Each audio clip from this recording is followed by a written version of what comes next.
so this is the Phaces website. If we click on who's on today, we can see there's different teams within the Department of Pediatrics.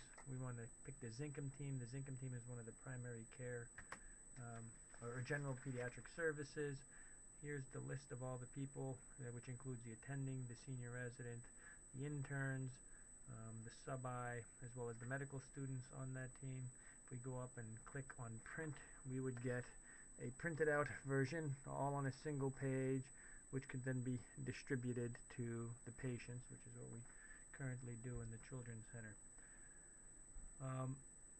If we go up to the top left here, we can type in the secret password and we depress that button, and this gives us the ability to kind of now do some scheduling or creation of these sheets. So perhaps we would, let's say, from starting from the top down, managing service role. So we could create a new page on here called adult medicine, but let's go to the baby one. There's the adult hospitalist service that we created. Let's click that, and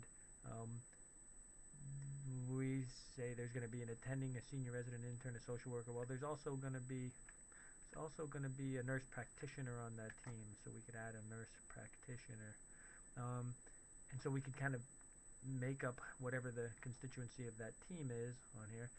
Then we would schedule the team. So go back to the team, the adult hospice team. So the attending is going to be Pat Thomas. So we're going to scroll down, see if we can find Pat Thomas.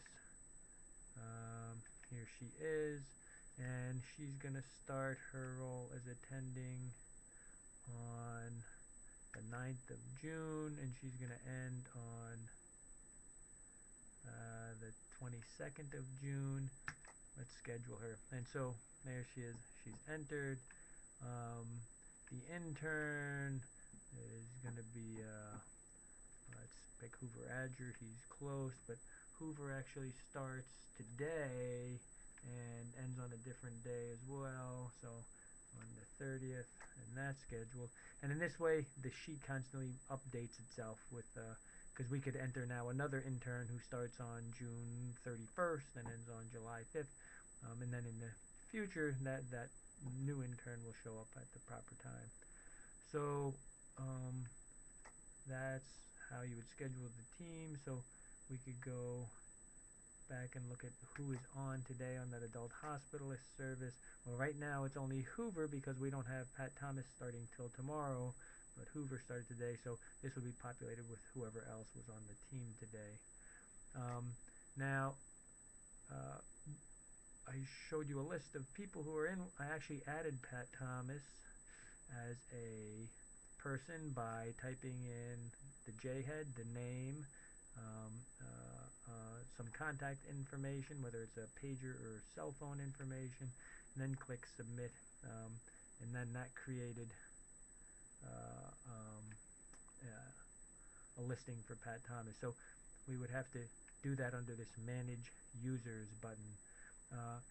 If some folks who don't like their picture can add their own picture through the upload pictures, so perhaps I'd rather have a different photograph show up and overwrite.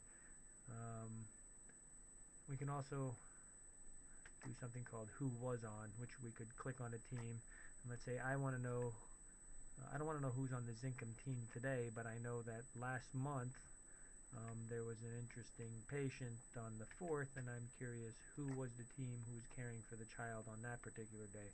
Well, it was a whole different cast of characters. And that's at least a quick overview of Phaces and how it works.